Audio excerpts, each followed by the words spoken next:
Guerrero es un estado donde la muerte camina por las calles sin que nadie se atreva a mirarla a los ojos. Es tierra de amapola, de sierra impenetrable, de comunidades que han aprendido a sobrevivir entre fuegos cruzados de grupos que pelean por el control del territorio más sangriento de México. En ese infierno, el cartel Jalisco Nueva Generación encontró un hombre capaz de imponer su ley con una frialdad que le ganó su apodo: el comandante serio. Arturo Sánchez Jaimes nunca sonreía, nunca gritaba, nunca perdía la compostura mientras ordenaba cosas que harían vomitar a cualquiera. Su mansión en la Sierra de Guerrero era el centro de operaciones de una guerra que dejó pueblos fantasmas, fosas clandestinas y un terror que todavía recorre esas montañas. Yo trabajé en esa mansión, vi la guerra desde adentro, y ahora, después de años de silencio, voy a contar lo que nadie más puede contar. Mi nombre no importa. En el mundo del que vengo, los nombres son sentencias de muerte que se ejecutan cuando menos lo esperas. Son la información que tus enemigos necesitan para llegar a tu familia, para destruir todo lo que has construido, para silenciarte de la manera más definitiva posible. Así que olviden mi nombre y concéntrense en lo que voy a relatar. Durante casi 3 años fui parte de la estructura logística que operaba bajo las órdenes de el comandante serio. No era sicario, no participaba directamente en los enfrentamientos que definían la vida cotidiana en esa zona.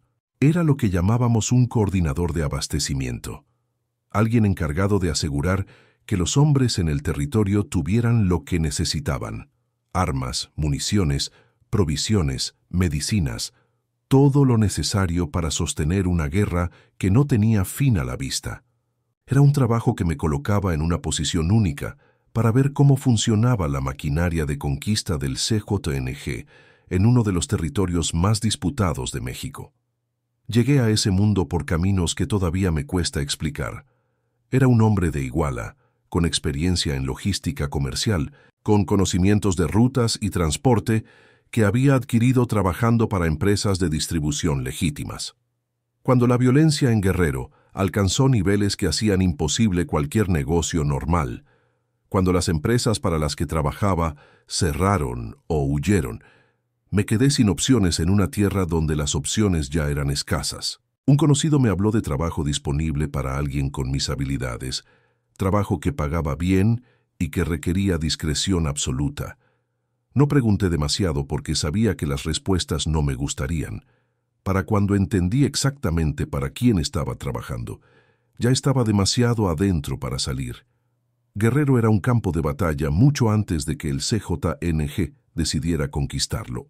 Había grupos locales que controlaban diferentes zonas.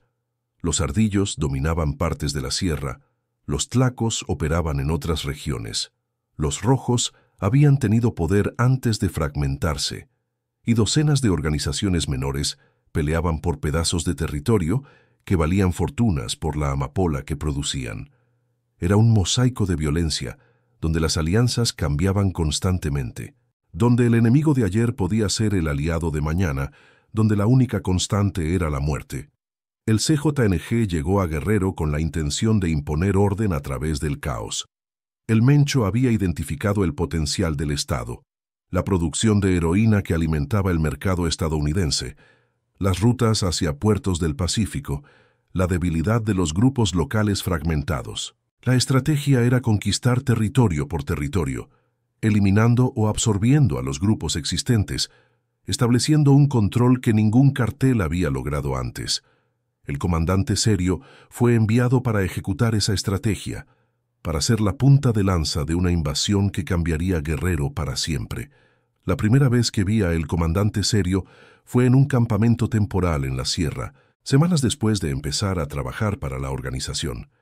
Era un hombre de unos 40 años, de estatura media, con un rostro que parecía incapaz de expresar emoción alguna. No había la bravuconería que caracterizaba a otros líderes del narco. No había las demostraciones de machismo que parecían obligatorias en ese mundo. Había solo una calma fría, una contención que resultaba más intimidante que cualquier grito. Cuando hablaba, lo hacía en voz baja, obligando a todos a inclinarse para escuchar, a prestar atención a cada palabra. Era un hombre que no necesitaba levantar la voz, porque todos sabían que detrás de ese tono suave había una capacidad de violencia sin límites. Su apodo se lo habían ganado por esa actitud. Nunca sonreía, ni siquiera cuando las cosas iban bien. Nunca celebraba victorias con el entusiasmo de otros comandantes. Nunca perdía la compostura, ni siquiera en los momentos más críticos.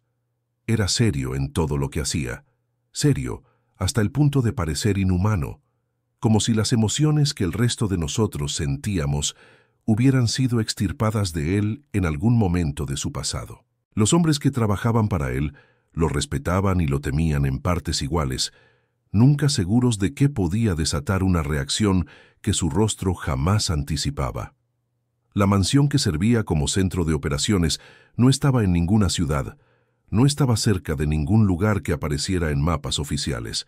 Estaba enclavada en la sierra, en una zona accesible solo por caminos de terracería que serpenteaban entre montañas cubiertas de vegetación. Era una ubicación estratégica que proporcionaba protección natural contra incursiones enemigas y operativos gubernamentales, un refugio en el corazón de un territorio que el CJNG estaba conquistando pedazo a pedazo. La propiedad había sido construida aprovechando la topografía del terreno. Estaba situada en una meseta natural que ofrecía vistas en todas direcciones, haciendo casi imposible aproximarse sin ser detectado. Había sido una hacienda productora de mezcal en algún momento del pasado, y las estructuras originales habían sido modificadas y ampliadas para servir a propósitos muy diferentes. Los edificios de piedra que antes albergaban destilerías ahora contenían arsenales. Los campos que antes cultivaban agave ahora servían como áreas de entrenamiento. Era una transformación que reflejaba la metamorfosis del propio guerrero, de tierra productiva a campo de guerra. El edificio principal era donde el comandante Serio tenía sus habitaciones y su centro de mando. Era una construcción de 2 pisos con paredes gruesas que podían resistir disparos de armas convencionales, con ventanas pequeñas que ofrecían posiciones defensivas, con un diseño que priorizaba la seguridad sobre cualquier consideración estética. Había un generador propio que proporcionaba electricidad independiente, un pozo que garantizaba agua aunque las líneas externas fueran cortadas, provisiones para semanas de asedio. Era una fortaleza disfrazada de hacienda, preparada para resistir cualquier ataque. El interior del edificio principal era austero comparado con las mansiones de otros capos. El comandante Serio no tenía interés en la ostentación que caracterizaba a muchos narcotraficantes. Los muebles eran funcionales, las decoraciones mínimas, todo orientado a la eficiencia operativa más que al lujo. Había una sala de operaciones con mapas del territorio cubiertos de marcadores que indicaban posiciones propias y enemigas, un sistema de comunicaciones que conectaba con células distribuidas por toda la región, un arsenal personal que incluía armas que solo los militares deberían tener. Era el cuartel general de una guerra, no el hogar de un hombre rico. Mi trabajo me daba acceso a áreas que muchos otros no podían ver. Coordinaba el flujo de suministros desde puntos de entrada hasta la sierra, aseguraba que los cargamentos llegaran a donde tenían que llegar, resolvía problemas logísticos que surgían constantemente en un territorio donde las carreteras podían estar bloqueadas por enemigos o por autoridades en cualquier momento. Era un trabajo que requería conocimiento del terreno, contactos en diferentes zonas y la capacidad de improvisar cuando los planes fallaban. La guerra en Guerrero era diferente a los conflictos en otros estados. Aquí no había solo 2 bandos claramente definidos, había múltiples grupos con agendas propias, alianzas cambiantes, traiciones constantes. El CJNG llegó como una fuerza externa tratando de imponer su dominio sobre un ecosistema criminal que había evolucionado durante décadas. Los grupos locales resistían con la ventaja del conocimiento del terreno, de conexiones comunitarias, de redes que habían construido durante generaciones. Era una guerra de insurgencia y contrainsurgencia, con tácticas que recordaban más a conflictos militares que a disputas entre narcotraficantes. El comandante Serio entendía la naturaleza de esta guerra mejor que muchos. No intentaba conquistas rápidas que no podía sostener, prefería avances metodológicos que consolidaba antes de seguir adelante. Estudiaba a sus enemigos con paciencia, identificaba sus debilidades, explotaba las divisiones entre grupos que deberían haber sido aliados. Era un estratega que pensaba en términos de campañas largas, no de batallas individuales. Esa paciencia era parte de lo que lo hacía tan efectivo y tan temido. Las operaciones contra grupos enemigos se planificaban en la mansión con la meticulosidad de operaciones militares. Había inteligencia recopilada durante semanas, análisis de patrones de movimiento, identificación de puntos vulnerables. Los ataques se coordinaban con precisión, múltiples células actuando simultáneamente para confundir y abrumar al enemigo.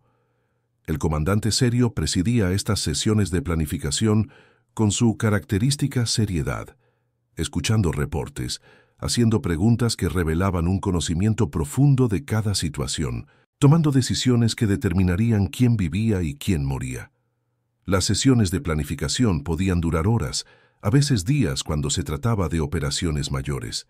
El comandante Serio examinaba cada detalle, cuestionaba cada suposición, buscaba debilidades en los planes propuestos.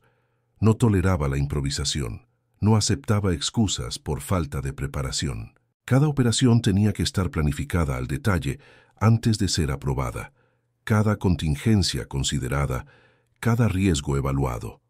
Había mapas detallados del territorio enemigo, elaborados a partir de información recopilada por informantes y por operaciones de reconocimiento. Cada camino estaba marcado, cada posición enemiga identificada, cada ruta de escape anticipada. El comandante Serio estudiaba estos mapas durante horas, memorizando detalles que después le permitían tomar decisiones rápidas cuando las situaciones cambiaban. Los informantes eran cruciales para estas operaciones. Había gente en las comunidades controladas por los enemigos que proporcionaban información a cambio de dinero o protección. Había también infiltrados, hombres que habían logrado ganarse la confianza de grupos rivales y que reportaban sus movimientos. La información que proporcionaban era verificada por múltiples fuentes antes de ser usada. El comandante Serio no confiaba en nada que no pudiera corroborar. La violencia que se desataba era extrema, incluso para los estándares de guerrero. Había masacres de grupos enteros, eliminación de familias completas para evitar venganzas futuras, mensajes enviados a través de cuerpos mutilados que aparecían en lugares públicos. El comandante Serio no participaba personalmente en estas atrocidades, las ordenaba con la misma frialdad con que habría ordenado un envío de provisiones.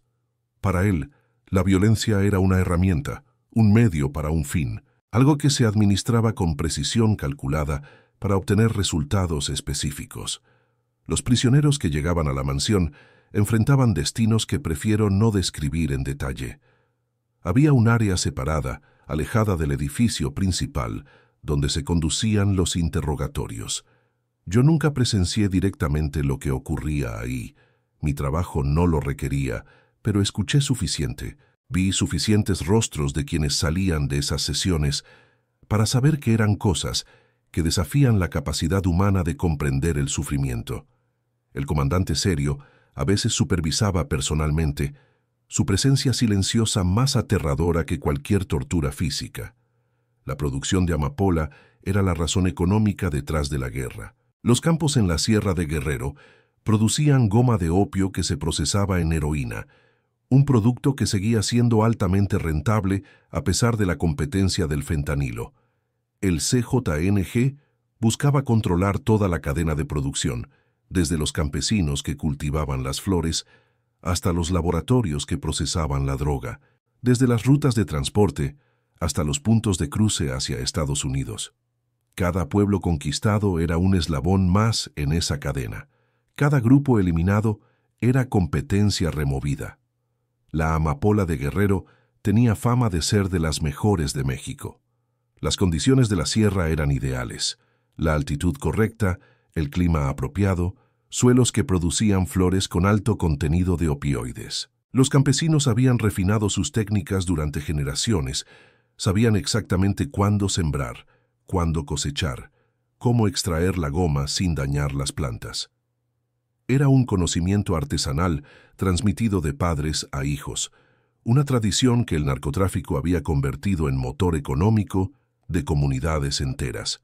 Los laboratorios de procesamiento estaban distribuidos por toda la sierra, algunos en lugares tan remotos que solo se podía llegar a pie o en mula. Había químicos traídos de otras partes que supervisaban la conversión de goma de opio en heroína, trabajadores locales que manejaban los procesos bajo su dirección. La producción era constante durante la temporada de cosecha, un flujo interminable de droga que se empaquetaba, se transportaba, se movía hacia el norte en cantidades que valían fortunas. Mi trabajo incluía coordinar parte de esta logística, asegurar que los precursores químicos llegaran a los laboratorios, que la heroína procesada se moviera hacia puntos de almacenamiento seguros, que el flujo no se interrumpiera por problemas que podían anticiparse y evitarse. Era una cadena de suministro como cualquier otra, con sus desafíos logísticos, sus cuellos de botella, sus necesidades de optimización, solo que el producto era muerte empaquetada, y los consumidores finales eran adictos en ciudades estadounidenses que nunca imaginarían los horrores que financiaban. El precio de la goma fluctuaba según la oferta y la demanda, según la presión de las autoridades, según la competencia de otras drogas. Había temporadas buenas, donde los campesinos recibían pagos que les permitían sobrevivir otro año. Temporadas malas, donde el precio caía y apenas cubrían los costos de producción. El CJNG trataba de estabilizar los precios en niveles que mantuvieran la lealtad de los productores, pero también maximizaba sus márgenes en cada transacción. Era un equilibrio delicado que el comandante Serio manejaba con la misma frialdad que aplicaba a todo lo demás. Los campesinos de la zona vivían atrapados entre fuegos cruzados. Muchos habían cultivado amapola durante generaciones. Era lo único que conocían, lo único que el terreno y el clima permitían cultivar con rentabilidad. Ahora tenían que decidir a quién vender su cosecha, a quién pagar tributo, a quién obedecer. Las decisiones equivocadas podían costar la vida, no solo la propia, sino la de familias enteras. El CJNG ofrecía protección a cambio de lealtad exclusiva, pero esa protección era tan amenazante como las amenazas de las que supuestamente protegía. El comandante Serio tenía una relación compleja con las comunidades del territorio. Por un lado, necesitaba su cooperación para mantener la producción y obtener información sobre movimientos enemigos.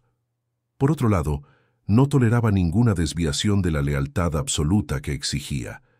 Había pueblos que habían sido castigados colectivamente por albergar a enemigos, familias desplazadas porque alguien había hablado con el grupo equivocado.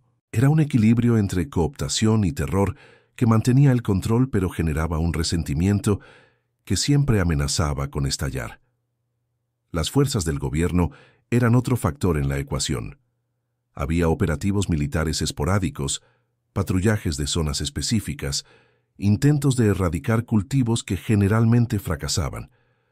Pero también había corrupción, que el CJNG explotaba sistemáticamente. Había policías locales en la nómina, funcionarios que avisaban de operativos, militares que miraban hacia otro lado a cambio de sobres llenos de efectivo. El comandante Serio mantenía estas relaciones con el mismo profesionalismo que aplicaba a todo lo demás, pagando puntualmente, cultivando contactos, asegurándose de que la protección comprada valiera cada peso invertido. La vida cotidiana en la mansión seguía rutinas que combinaban la monotonía de cualquier operación militar con estallidos de actividad cuando había operaciones en curso. El comandante Serio se levantaba antes del amanecer, revisaba reportes de la noche anterior, daba instrucciones para el día. Había reuniones regulares con sus lugartenientes, sesiones donde se discutían avances y problemas, donde se planificaban los siguientes movimientos. Las tardes podían ser tranquilas o caóticas, dependiendo de qué estuviera pasando en el territorio. Las noches eran cuando llegaban muchos de los reportes más sensibles, cuando se tomaban decisiones que no podían esperar al amanecer. El ritmo de la mansión cambiaba drásticamente cuando había operaciones mayores en curso. De pronto la sala de operaciones se llenaba de gente, las comunicaciones se multiplicaban. La tensión era palpable en cada conversación. El comandante Serio permanecía en su centro de mando durante horas, recibiendo actualizaciones, dando órdenes, ajustando planes según se desarrollaban los eventos. Era durante esos momentos cuando su frialdad característica resultaba más impresionante. Mientras otros mostraban nerviosismo o emoción, él permanecía inmutable, procesando información y tomando decisiones con la calma de alguien resolviendo un rompecabezas. Las comidas eran momentos donde la jerarquía del lugar se hacía evidente. El comandante Serio comía en un comedor privado, generalmente solo o con sus lugartenientes más cercanos. El resto del personal comía en áreas comunes, con horarios escalonados para asegurar que siempre hubiera gente en sus puestos. La comida era simple, pero abundante, preparada por cocineras locales que habían sido traídas de pueblos cercanos y que vivían permanentemente en la propiedad. Nadie se quejaba de la comida, nadie se quejaba de nada.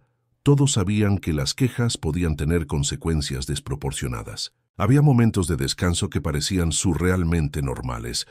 Hombres jugando cartas en sus ratos libres, viendo televisión en una sala común, hablando de sus familias o de fútbol como si no estuvieran en medio de una guerra. Era una normalización del horror que me perturbaba profundamente. La capacidad humana de adaptarse a circunstancias que deberían ser intolerables. El comandante Serio raramente participaba en estos momentos de ocio. Prefería la soledad de sus habitaciones cuando no estaba trabajando. El aislamiento de la sierra creaba una burbuja donde el tiempo parecía moverse diferente.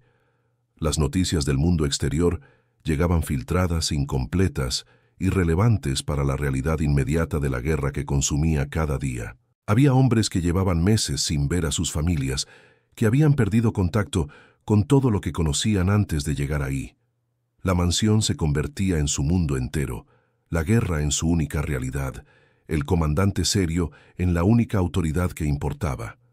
El personal de la mansión era una mezcla de sicarios, operadores logísticos, personal de servicio que mantenía el lugar funcionando. Había cocineras que preparaban comida para docenas de personas, trabajadores que mantenían los generadores y los sistemas de agua, guardias que vigilaban el perímetro las 24 horas.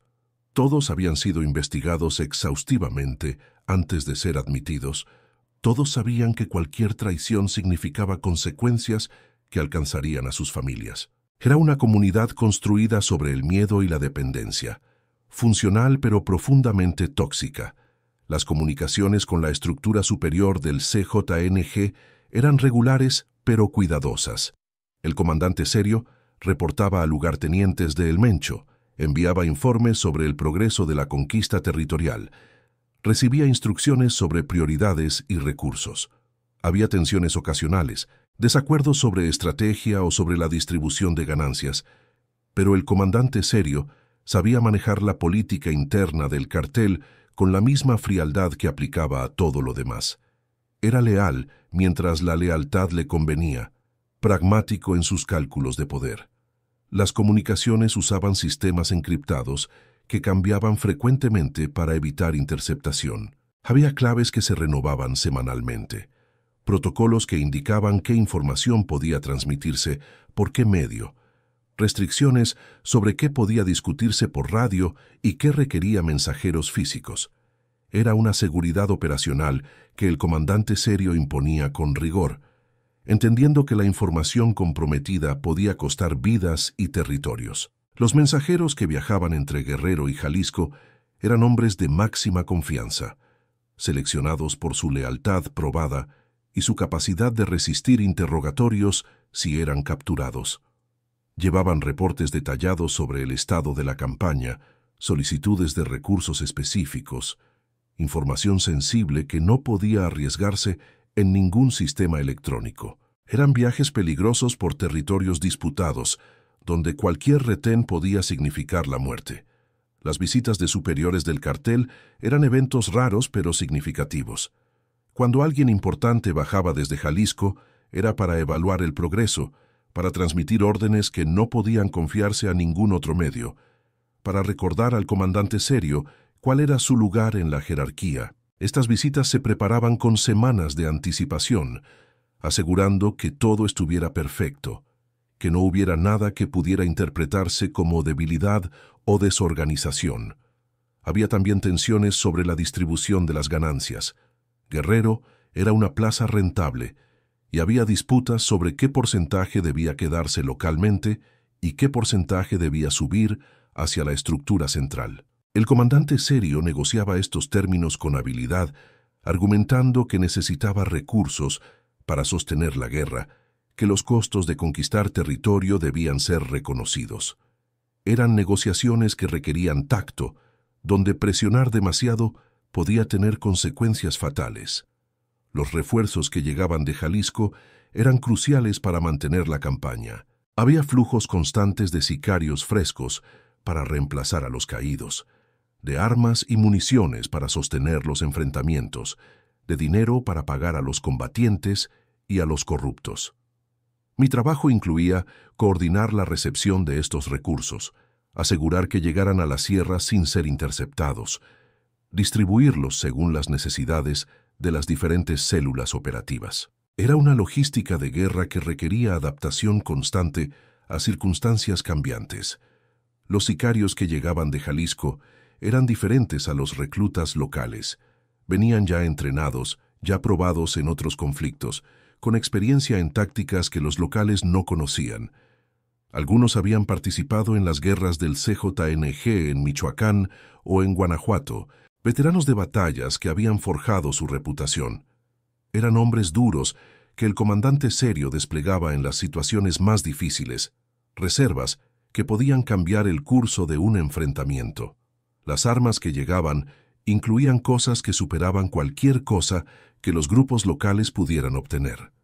Rifles de asalto de último modelo, lanzagranadas, ametralladoras pesadas capaces de derribar vehículos blindados. Había también equipo de comunicación más avanzado, chalecos antibalas de mejor calidad, material médico para atender heridos en el campo. Era una ventaja tecnológica que el CJNG explotaba sistemáticamente contra enemigos menos equipados. El dinero era quizás el recurso más importante de todos. Servía para pagar a los sicarios, para comprar lealtades locales, para corromper autoridades, para adquirir todo lo que la guerra requería. Llegaba en efectivo, en grandes cantidades que yo ayudaba a administrar, dinero que fluía constantemente desde las operaciones de narcotráfico del cartel en otros estados. Era el combustible que mantenía la máquina de guerra funcionando. Los enfrentamientos con los ardillos eran particularmente intensos. Eran el grupo local más fuerte, el que más resistía la invasión del CJNG, el que tenía raíces más profundas en las comunidades de la sierra. Había batallas que duraban horas, intercambios de fuego que dejaban docenas de muertos, pueblos que quedaban atrapados en medio, mientras los grupos se disputaban cada colina, cada camino, cada posición estratégica. El comandante Serio dirigía esta guerra con paciencia implacable, absorbiendo pérdidas cuando era necesario, presionando cuando veía oportunidades. Los ardillos tenían la ventaja del conocimiento del terreno. Habían operado en esa sierra durante décadas. Conocían cada vereda, cada cueva, cada punto desde donde se podía emboscar a un enemigo. Tenían redes de informantes en las comunidades, familias que los apoyaban por convicción o por miedo, una infraestructura social que el CJNG no podía replicar con dinero y violencia. Era una resistencia que se alimentaba de raíces profundas, difícil de erradicar aunque se ganaran batallas individuales.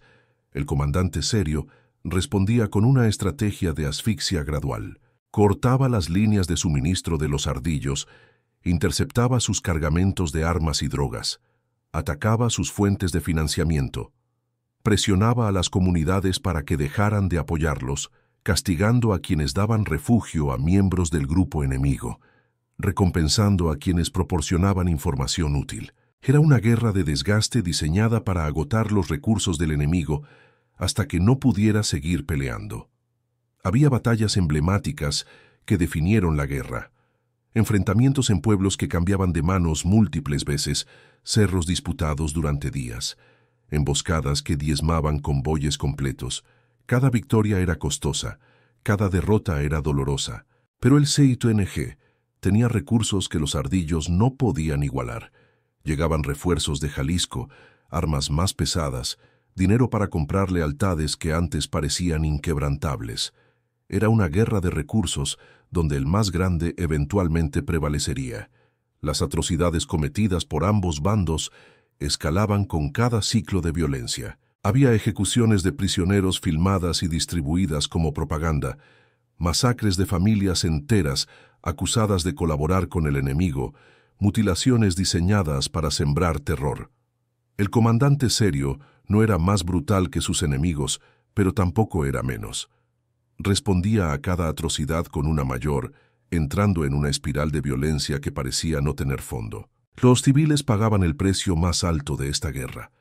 Familias desplazadas que huían de pueblos convertidos en campos de batalla, jóvenes reclutados a la fuerza por uno u otro bando, mujeres abusadas como botín de guerra. Había comunidades que quedaron completamente vacías, pueblos fantasmas donde las casas abandonadas eran el único testimonio de la gente que alguna vez vivió ahí. La sierra se estaba despoblando, y nadie sabía si alguna vez volvería a ser habitada.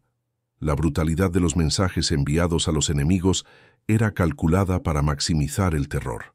Cuerpos descuartizados apareciendo en lugares públicos, videos circulando en redes sociales mostrando ejecuciones, mantas con amenazas firmadas por el CYTNG. El comandante Serio aprobaba personalmente estos mensajes, evaluando su impacto potencial, calibrando el nivel de violencia según el efecto deseado. Para él, era comunicación estratégica, propaganda de guerra diseñada para quebrar la voluntad de resistencia. Las fosas clandestinas se multiplicaban en el territorio. Había lugares en la sierra donde los cuerpos de enemigos, de sospechosos, de gente que simplemente había estado en el lugar equivocado, eran enterrados sin ningún registro, sin ninguna posibilidad de que sus familias supieran qué les había pasado. Algunos de esos lugares los conocía porque mi trabajo de logística a veces incluía coordinar la disposición de lo que el cartel ya no necesitaba. Son coordenadas que cargo en la memoria como una maldición, lugares donde el suelo guarda secretos que probablemente nunca serán descubiertos. La presión sobre mí fue aumentando conforme el tiempo pasaba. Sabía demasiado, había visto demasiado, era parte de una máquina que no tenía intención de dejarme ir voluntariamente. El comandante Serio valoraba mi trabajo, me había ascendido a responsabilidades mayores, me había dado acceso a información que me hacía cada vez más indispensable y cada vez más peligroso. Era una trampa que se cerraba lentamente, y yo podía ver cómo mi espacio de maniobra se reducía con cada día que pasaba. La decisión de huir vino después de un incidente que no puedo borrar de mi memoria. Un convoy que yo había coordinado, un cargamento que había organizado, fue utilizado para algo que cruzó todas las líneas que yo creía tener.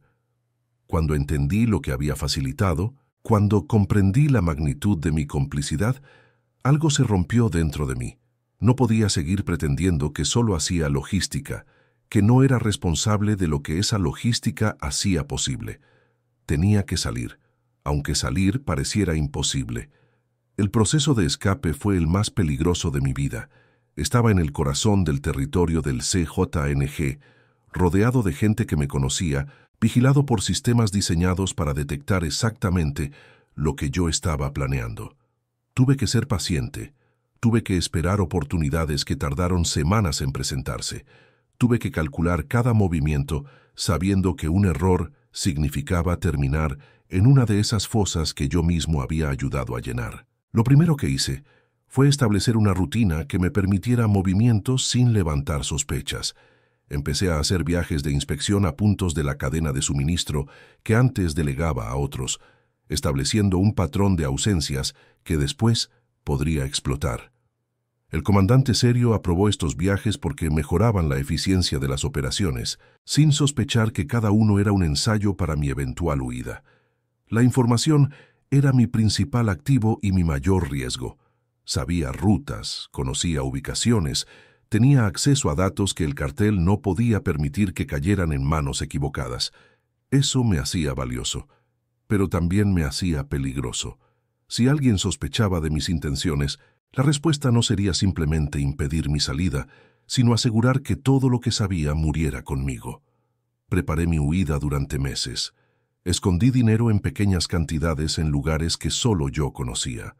Había lugares específicos a lo largo de las rutas que usaba donde fui depositando efectivo, cantidades lo suficientemente pequeñas para no ser notadas, pero que acumuladas me darían recursos para sobrevivir durante meses.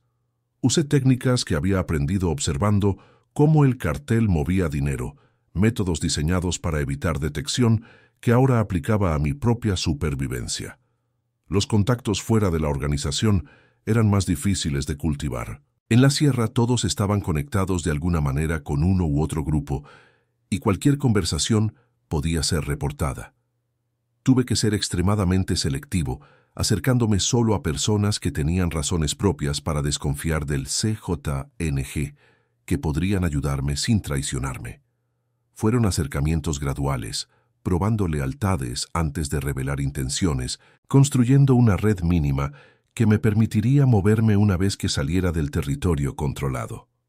Memoricé rutas alternativas para salir de la sierra, caminos que había aprendido durante mi trabajo, pero que nunca habían sido documentados en ningún registro. Había senderos que solo los locales conocían, pasos entre montañas que no aparecían en ningún mapa, comunidades que podrían proporcionar refugio temporal si sabías cómo acercarte. Cada ruta tenía sus riesgos, sus ventajas, sus contingencias. Las repasaba mentalmente cada noche, asegurándome de poder recorrerlas incluso en la oscuridad. Todo tenía que hacerse con extremo cuidado, sin dejar rastros, sin levantar sospechas. La paranoia del comandante serio era tanto un obstáculo como una oportunidad. Su desconfianza significaba que había vigilancia constante, pero también significaba que sospechaba de todos por igual, que yo no era más sospechoso que cualquier otro. Si mantenía mi comportamiento normal, si no daba razones para una atención especial, podía pasar desapercibido en la vigilancia general que cubría a todos. Hubo momentos en que estuve a punto de abortar el plan, ocasiones donde sentí que alguien me miraba diferente, que alguna pregunta tenía un tono sospechoso, que mi nerviosismo interno se estaba manifestando externamente. Esos momentos eran los más peligrosos, cuando el miedo amenazaba con hacerme cometer errores que confirmarían las sospechas que probablemente solo existían en mi imaginación. Aprendí a respirar, a calmarme, a proyectar la normalidad que mi supervivencia requería. La noche que finalmente escapé, aprovechó una distracción mayor. Había un operativo en curso en otra parte del territorio. La atención del comandante serio y de sus hombres estaba enfocada en otra dirección. Me escabullí en la oscuridad, moviéndome por senderos que conocía de memoria, evitando los puestos de vigilancia que yo mismo había ayudado a abastecer. Fueron horas de terror absoluto, cada sonido una amenaza potencial, cada sombra un posible perseguidor. Crucé hacia territorio que ya no controlaba el CJNG, pero que tampoco era seguro. Tuve que negociar con grupos locales, pagar por protección temporal, moverme constantemente para no dar tiempo a que la noticia de mi deserción se propagara. Fueron semanas de huida constante, de dormir en lugares diferentes cada noche, de vivir con el terror de que cada día podía ser el último. Eventualmente logré salir de Guerrero, cruzar hacia otros estados, poner distancia entre yo y el infierno que había dejado atrás. Me establecí en un lugar que no voy a mencionar, construí una identidad nueva, intenté olvidar cosas que no se pueden olvidar. Los años que han pasado no han borrado las memorias, no han aliviado la culpa de lo que ayudé a hacer posible, no han silenciado las voces de los que murieron por cargamentos que yo coordiné. Los primeros meses fueron de paranoia absoluta. Estaba convencido de que me encontrarían, de que el comandante serio había enviado hombres a buscarme, de que cada día podía ser el último. Dormía en lugares diferentes constantemente, nunca más de unas pocas noches en el mismo sitio. Evitaba cualquier contacto con gente de Guerrero, cualquier cosa que pudiera conectarme con mi vida anterior. Era una existencia de fugitivo que me agotaba física y mentalmente. Poco a poco, conforme los meses pasaban sin que nadie apareciera, empecé a creer que tal vez lo había logrado. Que tal vez el comandante Serio tenía problemas más urgentes que perseguir a un coordinador de logística desertor. Que tal vez mi conocimiento no era tan valioso como yo había temido, o que tal vez simplemente había tenido suerte. Me establecí eventualmente, encontré trabajo en algo que no tenía nada que ver con mi pasado, empecé a construir una vida que se parecía a la normalidad. Pero nunca fui completamente normal.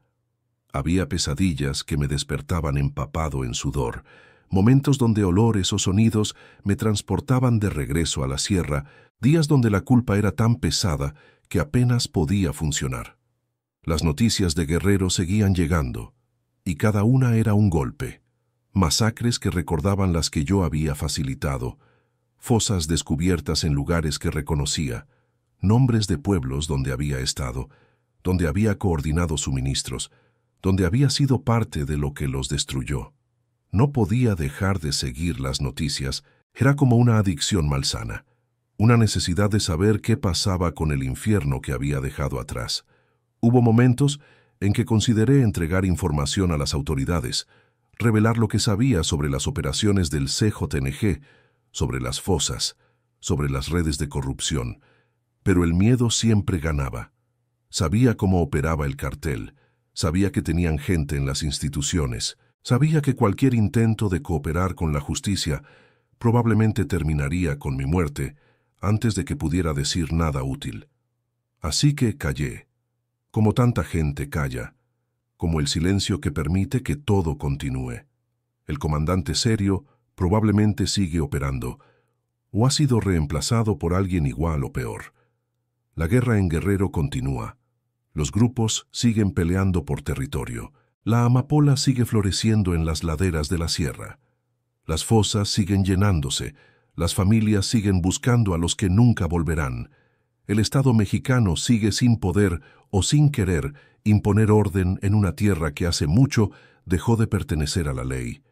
Esta es la historia que quería contar, la historia de la mansión del comandante Serio, la historia de la guerra del CJNG en Guerrero, la historia de un territorio donde la muerte es la única constante, la historia de alguien que fue parte de esa máquina de destrucción y que ahora intenta, tal vez inútilmente, expiar algo de su culpa contando la verdad. Ahora ustedes también la conocen.